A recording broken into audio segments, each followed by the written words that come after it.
ने सबको राइट दिया है कि आप अपने अपने धर्म को, हर किसी को आज़ादी दिया है। दूसरी चीज ये, जब भी कोई बात होती है तो ये कहते हैं आर्टिकल 25 का जिक्र कर रहे हैं, आर्टिकल 14-15 पता है आपको क्या बोलते हैं? नहीं 14-15 में 44 क्या बोलता है नहीं आपको पता है?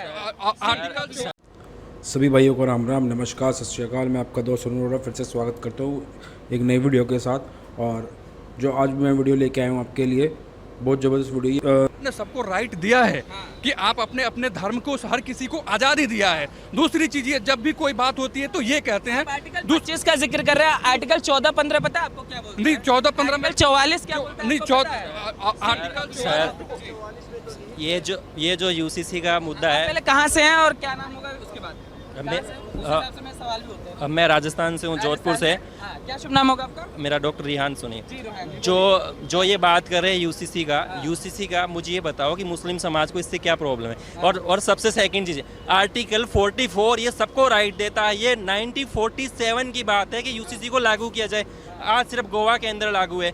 यूसीसी के अंदर हिंदू, मुस्लिम, सिख, ईसाई, फारसी, Jain, every and each religion सबको एक समान नागरिकता से। पाकिस्तान जैसे कंट्री के अंदर यूसीसी, आपको पता है, बांग्लादेश जैसे कंट्री में यूसीसी है, सूडान में यूसीसी है, अमेरिका में यूसीसी है, कहाँ यूसीसी नहीं है?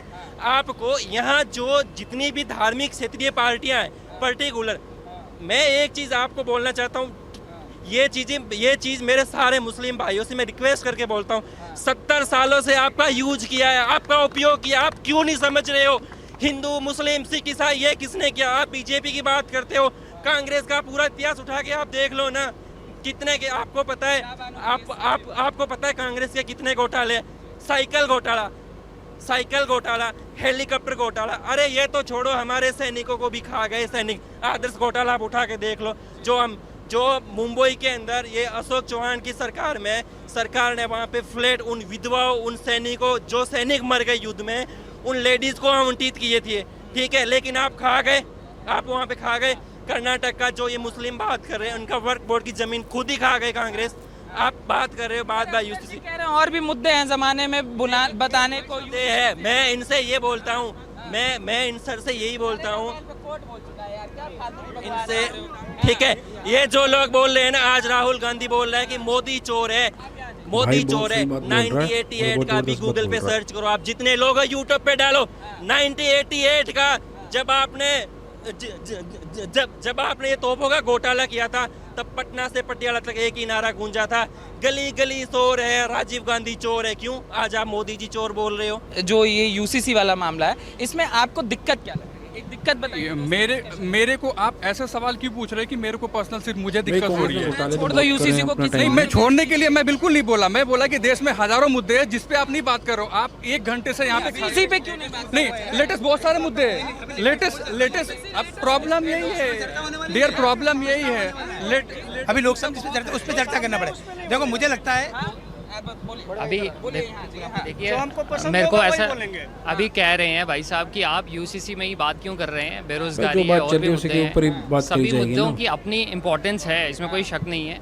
मगर अभी ट्रेंड में है, गवर्नमेंट ने इसको प्रपोज किया है, प्राइम मिनिस्टर ने रैली में अनाउंस किया है, तो हम सबकी जिम्मेवारी बनती है कि हम सब लोग डिबेट्स में पार्टिसिपेट करें, अपने व्यूज़ रखें, हम क्या समझते हैं। तो अभी इसी पे बात करेंगे ना, ट्रेंड पे इसकी बात चल रही है तो क्यों ना बात करें।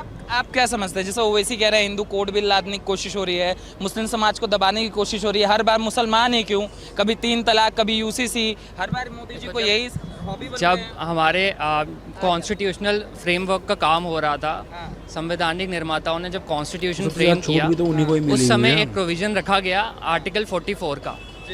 इवन उस समय उसको फंडामेंटल नहीं किया गया, उसको directive principle of state policy में डाला गया आर्टिकल 44 के अंदर। इसके लिए भी एक रीज़न था, उन्होंने उस समय समझा कि आज देश को यूनिफॉर्म सिविल कोड की ज़रूरत नहीं है, क्योंकि हमने देखा कि फ्रीडम स्ट्रगल के समय हम लोग कितनी कुरीतियाँ हिंदू समाज में भी थी, चाहे वो सती प्रथा हो या बहु विवाह हो, बहुत कुछ थी। हाँ, तो इन सब चीज़ों से अभी लोग उभरे थे, अभी देश आज़ाद हुआ था, तो इस तरह की चीज़ें उस समय लोगों पे थोप देना सही नहीं समझा उन लोगों ने। लेकिन फिर भी उन्होंने प्रोविज़न रखा, उन्हें लगा कि अगर इस तरह हर समाज, हर धर्म अपने अपने सिविल कोड्स बनाएगा तो देश का चलना बहुत मुश्किल हो जाएगा। इसलिए उन्होंने कहा आने वाले समय में इसको सरकार मोदी जी ने भी यही कुछ कहा कि परिवार में अगर हर व्यक्ति के लिए अलग अलग नियम होंगे तो वो परिवार ज़्यादा दिन तक नहीं चल सकता। बिल्कुल, अभी देखो कितनी सारी चीज़ें, अभी हिंदू मैरिज एक्ट में भी जब सती प्रथा खत्म होने की कोशिश हुई तो बहुत सारे लोगों ने इसका बहुत विरोध किया, कितनी सारी औरतों ने तो जाने दे दी, कहा कि हम नहीं करेंगे। हिंदू भी इसके समाज थे, बड़ा हिंदू समाज इसके समाज खिलाफ हुआ, लेकिन जो चीज़ ज़रूरत थी उसको ख़त्म किया गया। लेकिन आज भी अगर यूसीसी की बात हो रही है तो अगर किसी को लगता है कि इसमें कोई खामी है, कुछ है, तो बात करें, तभी तो एक डिबेट हो रही है। संवाद होना बहुत, एक देश शास्त्रार्थ का है, यहाँ संवाद होते रहे। नहीं, आप बताइए, आपको कोई समस्या दिखती है तो उस पर हम लोग अच्छा, चर्चा करें। आप बाल विवाह की बात कर रहे हो, आप मुझे ये बताओ अभी कौन कौन से स्टेट में बाल विवाह है, कहाँ? हैदराबाद के अंदर टूरिस्ट अच्छा, मैरिज होता है। बिहार में है, हैदराबाद के अंदर टूरिस्ट मैरिज होता है। बिहार में है, नहीं राजस्थान में भी है। बिहार में है। एक सेकंड मैं हिंदुओं में नहीं है, इस्लाम में है। इस्लाम कहता है, इस्लाम के आप जानकार हैं ना, आप- इस्लाम में ब्याह कब से लीगल हो जाता है, कि आप शादी कब कर सकते हैं, शरिया क्या कहता है? सुनो, शादी के लिए क्या कहता है? जब लड़की बालिग हो जाए, जब लड़की बालिग हो जाए, जो बालिग की क्या उम्र है? लड़की की बालिग हो सकती है, डिसाइड है शरिया क्या? बिल्कुल डिसाइड है। क्या बताया गया? लड़की 15-16 साल में बताइए जनाब। इस्लाम में अगर हम देखे जाए तो हमारे, आपको अगर नहीं पता किसी को, आप गूगल पे भी कर सकते हैं। इस्लाम में 15 साल प्यूबर्टी के बाद आप शादी करते हैं। आप एक तरीके से अगर देखिए 15 साल क्या ही एज होती है एक छोटी सी बालक बच्ची की। आप उसको एक क्या नाम, एक विवाह के बंधन में बांध देंगे, उसको अभी अपने बारे में नहीं पता उसको। आप उसको कैसे वो घर की व्यवस्था को संभालेगी, कैसे अपने पति को संभालेगी, कैसे सास ससुर को संभालेगी, उसे पता ही नहीं है अभी किसी चीज़ के बारे में। और 15 साल में तो उसकी अभी एजुकेशन ही नहीं खत्म हो पाती। मेडिकली कितनी वीक होती है? बिल्कुल मेडिकली माँ बनने के काबिल है जो उसके ऊपर थोपा जा रहा है। और अगर हम मेडिकली देखा जाए तो माँ बनने की एज जो सबसे अच्छी की धजिया उड़ाई जा रही है टूरिस्ट मैरिज। देखिए, आपने जो बोला 15 साल 16 साल के अंदर में कोई भी शादी के लायक नहीं होता, और बिल्कुल मैं इसके सपोर्ट में हूँ। मैं खुद अपनी बात करता हूँ, तो जब मेरे घर पे जब शादी की बात होती है ना, किसी की जब बात होती है, तो मैं खुद कहता हूँ कि लड़की का उम्र कम से कम 21-22 साल होना चाहिए शादी के लिए। दूसरी चीज, आप कह रहे हो कि इस्लाम इस चीज को इजाजत देता है। सुनो, बात को समझने की जरूरत है, बात को समझने की जरूरत है। इस्लाम इजाजत देता है कि आप कर सकते हो, इजाजत। ये इस्लाम ये नहीं बोलता है कि जबरदस्ती पकड़ के उसकी शादी करवा दो। सुनो, नहीं, आप शरीफ है, समाज में हर लोग शरीफ। सुनो, नहीं, बिल्कुल नहीं। जो इशू करते हो यार तुम तो, उस इशू को बात करने के बजाय जो चीज 1-2 स्टेट, जो चीज सुनो, जो हैदराबाद में मैरिज हो रहा है ना, जो मैंने आपको बोला कि चाइल्ड मैरिज हो रहा है, बाहर से शेख आते हैं और शादी करते हैं, और वो क्या होता है, टूरिस्ट मैरिज उसको कहा जाता है। एग्जैक्ट मुझे वर्ड याद नहीं है। वहाँ पे कॉन्ट्रैक्ट होता है कि इतने दिन के लिए आप मेरी पत्नी होंगी, उसके बाद मैं तलाक दे के चला जाऊँगा। उसमें मैक्सिमम जो लड़कियाँ हैं ना, वो गरीब घर से है, और मैक्सिमम जो लड़कियाँ हैं ना, वो रजामंदी से ब्याह करें क्योंकि उनकी आर्थिक कंडीशन खराब नहीं है। और सच्चर कमेटी की रिपोर्ट से माने तो मुस्लिमों की आर्थिक स्थिति अभी भी देश में कुछ अच्छी है नहीं। तो आप जबरदस्ती की क्या बात करते हैं? आर्थिक स्थिति आपने ऑर्केस्ट्रा का नाम सुना है? बिहार में बहुत फेमस है ऑर्केस्ट्रा, यूपी बिहार में बहुत फेमस है। आपने सुना है? वहाँ जो ऑर्केस्ट्रा में नाचने वाली जो लड़कियाँ होती है, वो कहाँ से आती है? मुझे नहीं पता सर एग्जैक्ट।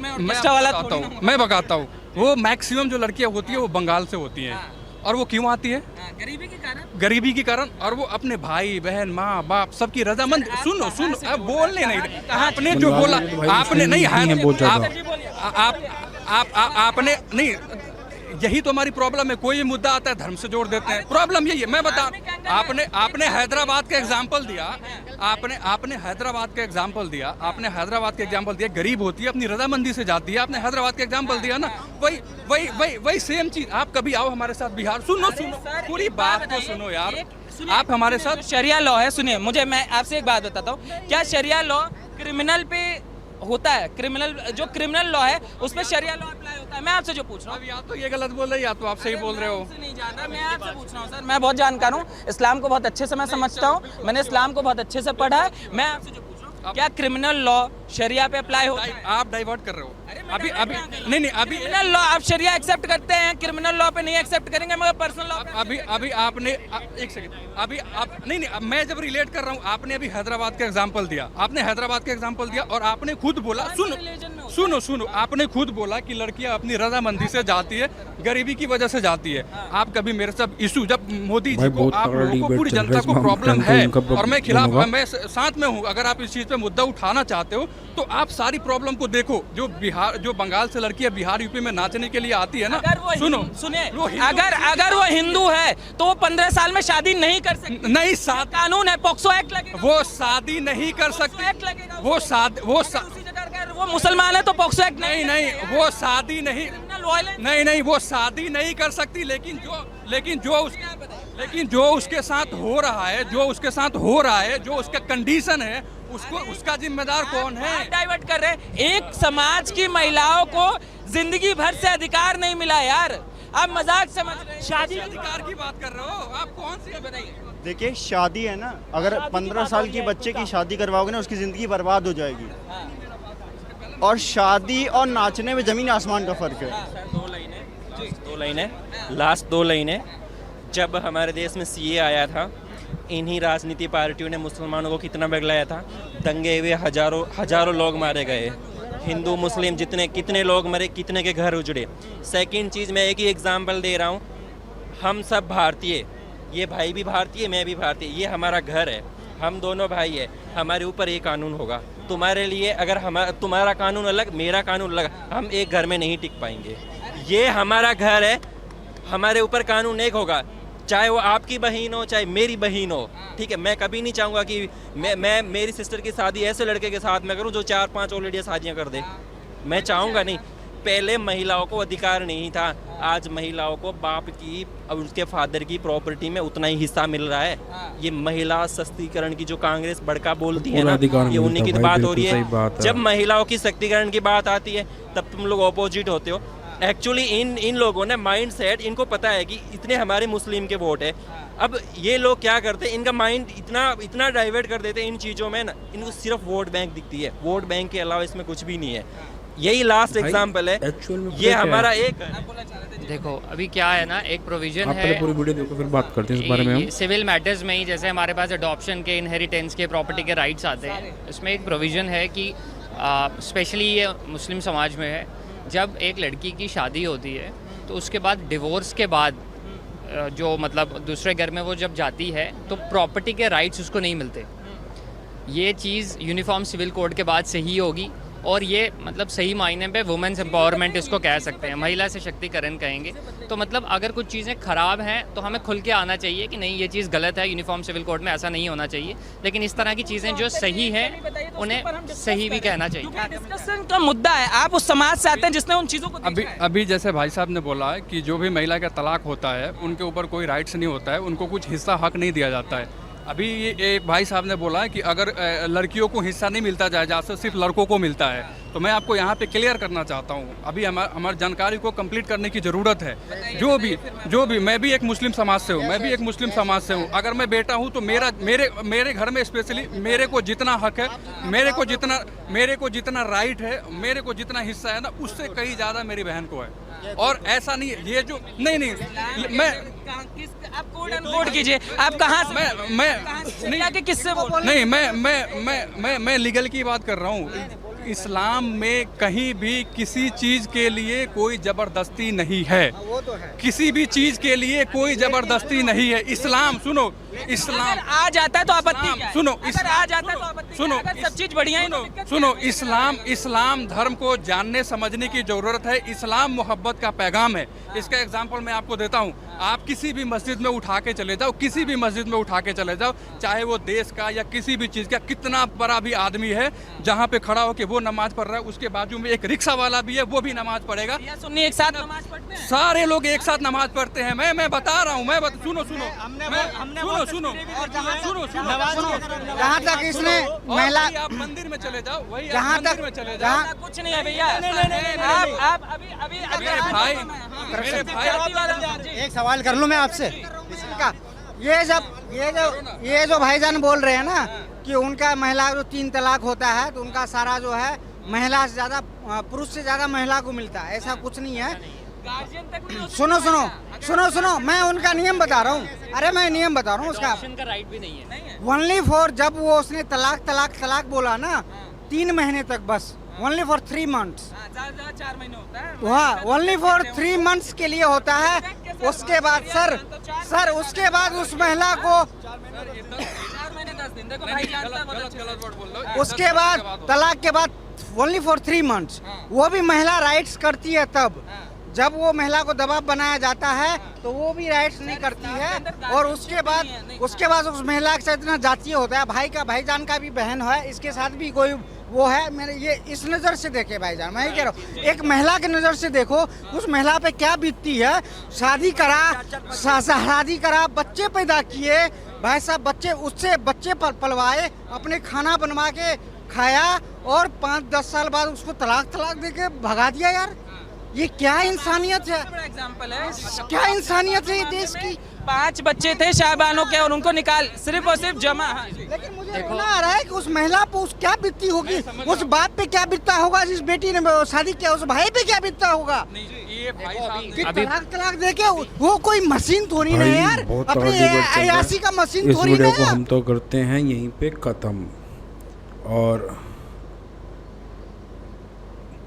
ये बात तो फैक्ट है यार कि मुसलमानों के अंदर क्या है कि बहुत छोटी छोटी उम्र में लड़कियों की शादी कर देते हैं। और बच्चे आपने देखा ही होगा, मुसलमानों के बच्चे जो होते हैं मुस्लिम फैमिली में होते हैं 7-7 8-8 बच्चे करते हैं।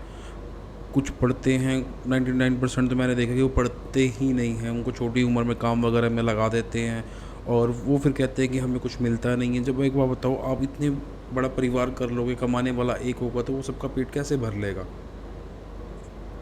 और आप कमेंट्स करके ये बताओ कि UCC आना चाहिए या नहीं आना चाहिए। मेरे हिसाब से तो आना चाहिए। और अगली वीडियो आप कौन सी देखना चाहते हैं प्लीज़ कमेंट करके बताना। जय हिंद, जय श्री राम।